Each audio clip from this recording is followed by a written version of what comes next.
جہاں پر بند لوگ موجود ہوتے ہیں، جہاں چاند اور سورج کی روشنی نہ پہنچ سکے، وہاں پر چراغ کی روشنی پہنچ کر لوگوں کو ہدایت کرتی ہے۔ سبحان اللہ۔ وہاں پر چراغ کام آتا ہے۔ اور پھر سورج کی اتنی روشنی ہونے کے باوجود سورج کسی دوسرے سورج کو روشن نہیں کر سکتا۔ سمجھو ہے؟ بھئی آپ لوگ ایک سورج سے دوسرا سورج جلا دیں، نہیں ہو سکتا۔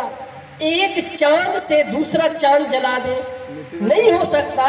لیکن چراغ کے اندر اتنی خصوصیت موجود ہے کہ ایک چراغ سے ہزاروں چراغ جل سکتے ہیں۔ سبحان اللہ۔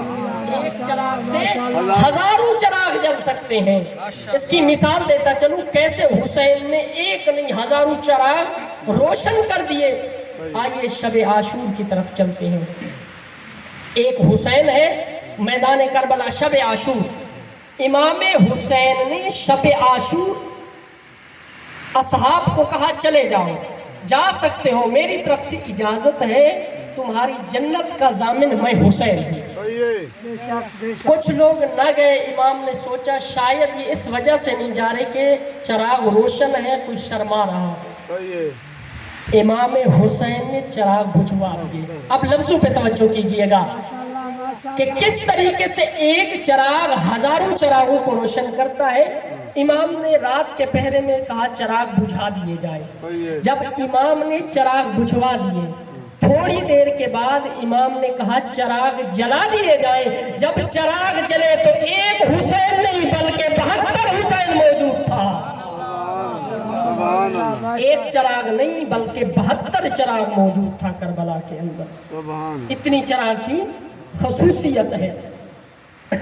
اچھا، رسول خدا خود جن کا لقب ہے سراج و منیرہ، سراج و منیرہ یعنی چمکتا ہوا آفتاب۔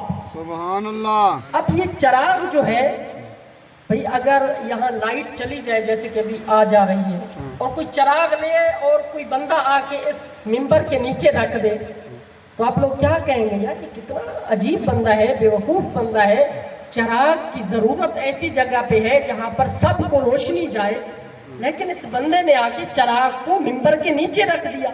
اب یہ چراغ تو کسی کو فائدہ نہیں دے رہا، تو اب کرنا کیا ہے؟ بھی چراغ کو ہونا چاہیے ایسی جگہ جہاں چراغ سب کو فائدہ دے۔ تو رسول خدا نے فرما دیا ان الحسین مصباح الہدی، میرا حسین ہدایت کا چراغ ہے۔ تو رسول خدا نے اب عوام کو دکھانا تھا کہ یہ چراغ جو ہے آفتاب سے بھی زیادہ